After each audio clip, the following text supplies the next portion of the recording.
સતી યજ્ઞ કુંડની અંદર બળીને ભસ્મ થયા એ કથા છે. પછી આ બાજુ તો આપ બધા જાણો છો કે વીરભદ્ર આવે છે, દક્ષ પ્રજાપતિનું મસ્તક પણ યજ્ઞ કુંડની અંદર હોમી દે છે. બદલો લેવાની ભાવના કેટલી છે કે પોતે હોમાઈ ગયો પણ અભિમાન ન છું. જ્યાંથી અભિમાન પ્રગટ થયું હતું એ જ યજ્ઞ કુંડની અંદર મસ્તક રૂપે અભિમાન હોય.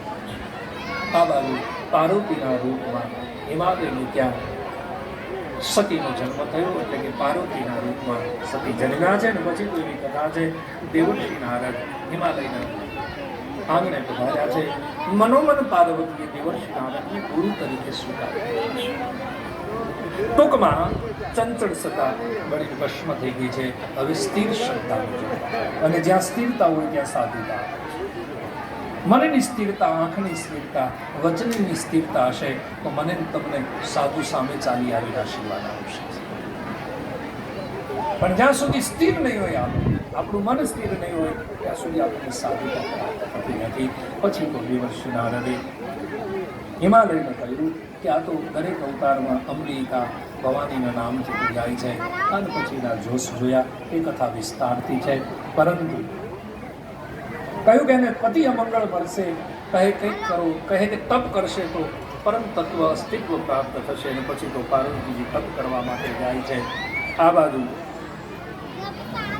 સપ્ત ઋષિઓ પાર્વતીજીની પરીક્ષાની વાત લઈને આવે છે. ભગવાન શિવને પાર્વતીજીની તપની વાત કરે છે અને ભગવાન શિવને સમાધિ લાગે છે. આ તરફ સમાધિ લાગતા જ દેવતાઓને ચિંતા થઈ છે. પરંતુ એક બીજી પણ ઘટના છે કે એક અસુર બહુ સતાવે છે અને દેવતાઓ બ્રહ્માજી પાસે જાય અને બ્રહ્માજી કહે છે કે નારાયણને પ્રશ્ન કરવા મળે. નારાયણે કહ્યું કે શિવના લગ્ન થાય તો એના ઘરે પુત્ર સ્વરૂપે કાર્તિકે જન્મે તો એ તારકાસુર ભણાય. તો કહે કે શિવ તો સમાધિમાં છે, એને કોણ જગાડે? કામદેવ તૈયાર થાય છે અને પછી તો કામદેવ ભગવાન શિવની સમાધિ તોડવા માટે આવે છે. શિવ સમાધિનો ભંગ તો થયો પણ ત્રિનેત્રથી કામદેવ બળીને ભસ્મ થયા છે.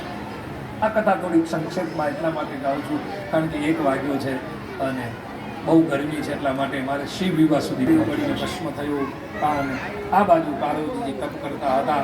સપ્તર્ષિઓ હિમાલયને જે ઘરે જઈને કહે છે કે તમારી દીકરીને ઘરે લઈ આવો. પછી તો હિમાલય પોતાના દીકરી સ્વરૂપે પાર્વતીજીને ઘરે લઈ આવે છે. સમય ઉપર સમય વીત્યો છે. દેવતાઓ સહિત બ્રહ્માજી સહિત ભગવાન શિવની પાસે જાય છે. કહે છે ચાલકથી કહે છે કે આ દેવતાઓને હમણાં કોઈ લગ્નમાં નથી ગયા માટે કોઈની જાનમાં જવાની ઈચ્છા થઈ છે.